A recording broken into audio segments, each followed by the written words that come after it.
Video conferencing के जरिए जुड़े हुए हैं। बता दें आपको कि आईआईटी की डायमंड जुबली है आज। आईआईटी में डायमंड जुबली कार्यक्रम में शिक्षा मंत्री और उपराष्ट्रपति वेंकैया नायडू वीडियो कॉन्फ्रेंसिंग के जरिए जुड़े हुए हैं। सीधी तस्वीरें आपको दिखा रहे।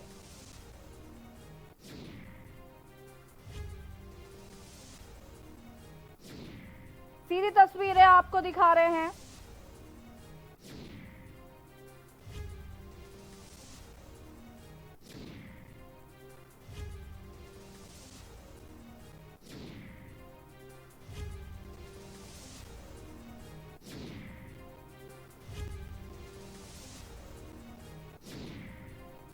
सीधी तस्वीरें आपको दिखा रहे हैं। बता दें कि आज दिल्ली आईआईटी की डायमंड जुबली है, जिसको लेकर उपराष्ट्रपति वेंकैया नायडू, शिक्षा मंत्री रमेश पोखरियाल निशंक जुड़े हुए हैं वीडियो कॉन्फ्रेंसिंग के जरिए।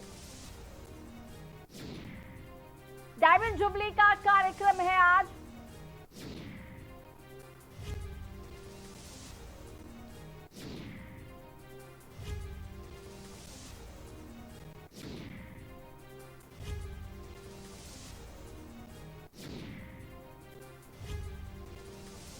भारतीय प्रौद्योगिकी संस्थान आईआईटी दिल्ली अपनी स्थापना के 60 वर्ष पूरे कर चुका है और इसका आयोजन किया जा रहा है, जिसका बता दें कि उपराष्ट्रपति वेंकैया नायडू ने उद्घाटन किया।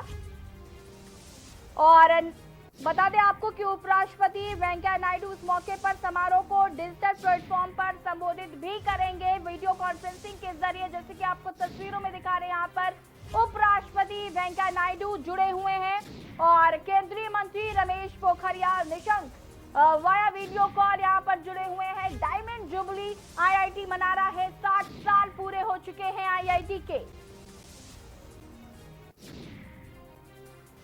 आपको बता दें कि हीरक जयंती समारोह का ये आयोजन है और यहाँ पर उपराष्ट्रपति एम वेंकैया नायडू इसका उद्घाटन कर चुके हैं। नायडू इस मौके पर डिजिटल प्लेटफॉर्म के जरिए संबोधित भी करेंगे।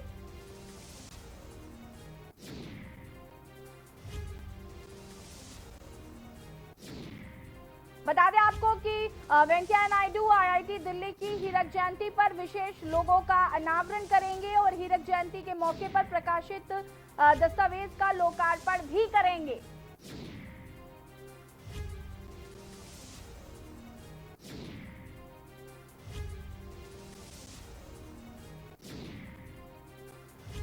बता दें आपको कि कोविड-19 के दौरान आईआईटी दिल्ली ने अनेक कार्यक्रम किए हैं और उपकरण भी बनाए हैं और 60 वर्ष पूरे हो चुके हैं दिल्ली आईआईटी के। डायमंड जुबली मनाई जा रही है। हीरक जयंती समारोह का आयोजन किया गया है। यहाँ पर वीडियो कॉन्फ्रेंसिंग के जरिए उपराष्ट्रपति वेंकैया नायडू यहाँ पर मौजूद है। शिक्षा मंत्री रमेश पोखरियाल निशंक यहाँ पर मौजूद है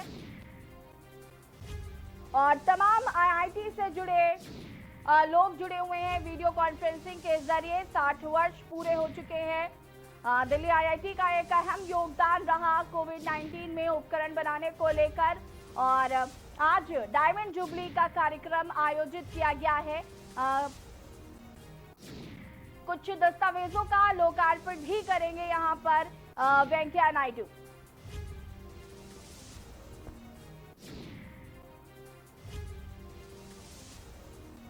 सीधी तस्वीरें आपको दिखा रहे हैं वाया वीडियो कॉन्फ्रेंसिंग। उपराष्ट्रपति वेंकैया नायडू एंड शिक्षा मंत्री रमेश पोखरियाल निशंक यहाँ पर मौजूद हैं।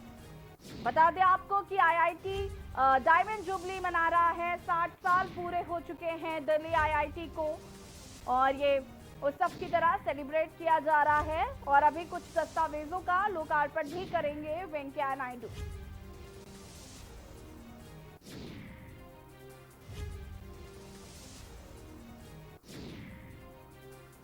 बता दें कि कोविड-19 के दौरान आईआईटी दिल्ली ने अनेक कार्यक्रम किए और उपकरण भी बनाए हैं और इस समारोह में केंद्रीय शिक्षा मंत्री डॉक्टर रमेश पोखरियाल निशंक भी संबोधित करेंगे। वेंकैया नायडू भी वाया वीडियो कॉन्फ्रेंसिंग के जरिए संबोधित करेंगे।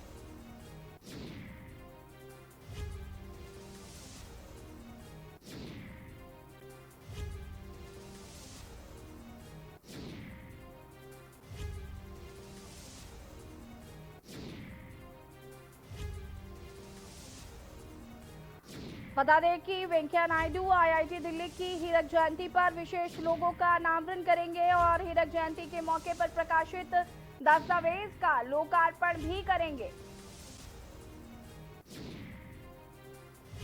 और ये समारोह 2 सत्र में होगा।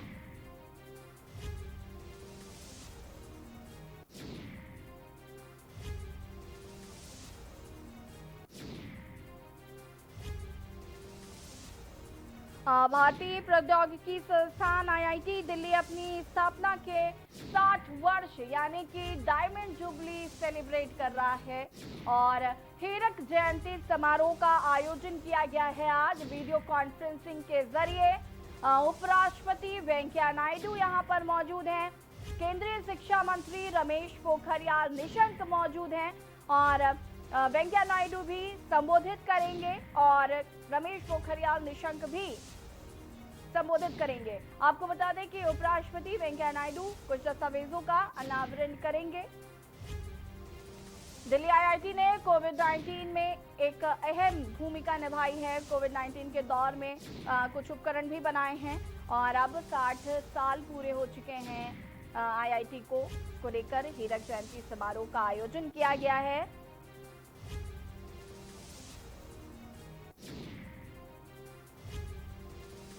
सीधी तस्वीरें आपको दिखा रहे हैं दिल्ली से उपराष्ट्रपति वेंकैया नायडू और केंद्रीय शिक्षा मंत्री रमेश पोखरियाल निशंक हीरक जयंती समारोह में मौजूद है। आपको बता दें कि आईआईटी के 60 साल पूरे हो चुके हैं।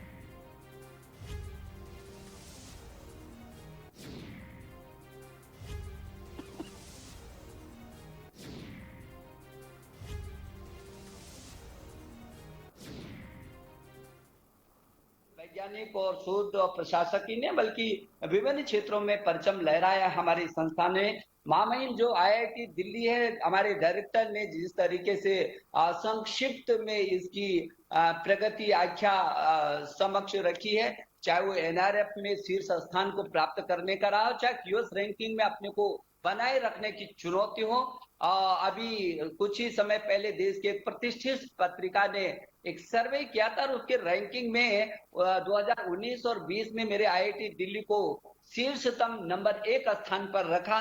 भारत सरकार द्वारा एनएमआईसीपीएस के अंतर्गत जो विशेष 7 संस्थान है, उन सर्वश्रेष्ठ 7 संस्थानों में मेरा आईआईटी दिल्ली उसमें शुमार है। और जैसे कि अभी राम गोपाल जी ने कहा कि 10,000 से भी अधिक शोध और 500 से भी अधिक पेटेंट करने वाला ये संस्थान अपने आप में एक बहुत बड़ी गौरवशाली बनकर के नए अनुसंधान, नए अभी मैं देख रहा था कि नए पाठ्यक्रम शुरू किए, नए स्कूल, नए सेंटर्स विभिन्न प्रकार के शुरू किए हैं और 54% से भी अधिक यहाँ छात्र जो परास्नातक और पीएचडी के छात्र हैं, 3,000 से भी अधिक पीएचडी के श्रीमान यहाँ पर रजिस्ट्रेशन है। और मुझे लगता है कि ये भी हमारे लिए गौरव का है जब हम पूर्व छात्रों की बात करते हैं तो भारतीयों के द्वारा बनाए गए 30 यूनिकॉर्न में से केवल अकेले 15 इस आईआईटी दिल्ली के हैं, जो इस बात को साबित करता है कि आईआईटी दिल्ली अपने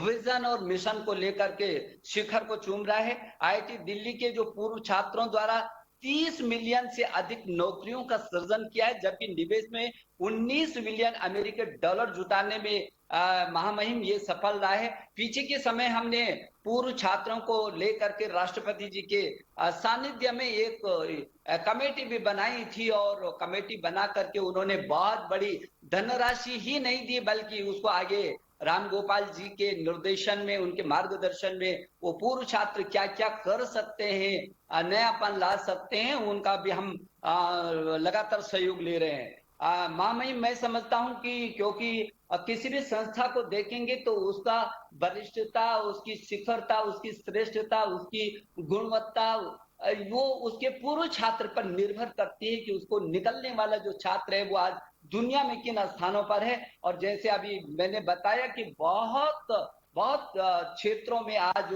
हमारे ये नेतृत्व कर रहे हैं। जैसे अभी कोविड-19 के दौरान जब हमारे देश के प्रधानमंत्री जी ने कहा था कि ये ऐसे संकट के समय मैं आह्वान करता हूं कि आगे आकर के मेरे नौजवान क्या नया कर सकते हैं, इस चुनौती का क्या मुकाबला कर सकते हैं। तो मुझे इस बात की भी खुशी है कि कोविड के दौरान जिस तरीके से लीडरशिप अपने हाथ में लेकर के आईआईटी दिल्ली ने काम किया है, और अभी बताया कि कोविड के ही दौरान इस राष्ट्रीय चुनौती का मुकाबला करते हुए भारत और दुनिया को 40 लाख से भी अधिक पीपीई की आपूर्ति की। और इससे भी ज्यादा बड़ी बात महामहिम ये थी कि दुनिया में सबसे सस्ती आरटी-पीसीआर किट प्रदान की, जो कम समय में, सस्ते में और बहुत गुणवत्तापूर्ण जो है जांचों को करने में सफल रही है।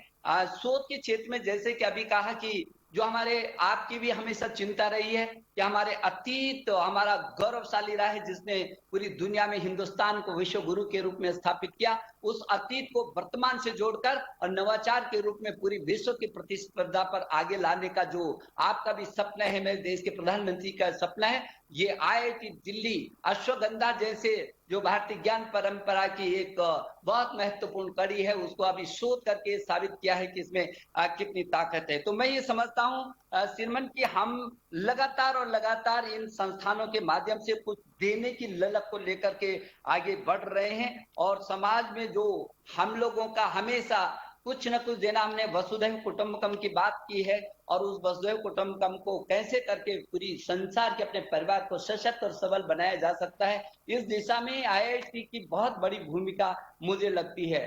महामहिम, मैं समझता हूं कि आईआईटी एक उत्तम शिक्षा का प्रतीक तो माना जाता है, लेकिन जैसे मैंने कहा केवल शिक्षा नहीं, अब ये संस्थान से भी और ब्रांड के रूप में स्थापित हो गया, सेंटर ऑफ एक्सीलेंस के रूप में स्थापित हो गया।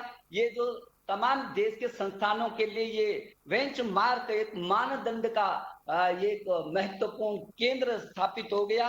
महामहिम, हम नई शिक्षा नीति को लेकर के अभी आए हैं, और जैसे कि आपका हमेशा आशीर्वाद रहा है, और मुझे मालूम है कि आपने नई शिक्षा नीति को लेकर के बहुत अच्छा लेख लिखा था, जो बहुत ही लोकप्रिय हुआ। महामहिम, आपने हमारे मार्गदर्शन के लिए हमेशा उपस्थित रहे हैं, और जिस तरीके से आपने एनईपी की बिंदुवार समीक्षा के लिए उत्साहवर्धन किया है, जिन मूल्य और संवैधानिक उत्तरदायित्वों का आपने जिक्र किया है, निश्चित रूप में एनईपी 2020 उसको पूरा करेगी। या शिक्षा नीति देश को बहुभाषी भी बनाएगी, आशावादी भी बनाएगी, निष्ठावादी भी बनाएगी। आपके द्वारा जो बहुत ही महत्वपूर्ण अपील की गई है महामहिम, मुझे पूरा भरोसा है कि पूरे देश ने उस अपील को बहुत ही गंभीरता से लिया है। सभी लोग उसको निश्चित रूप में उसका पालन करने की ओर भी है।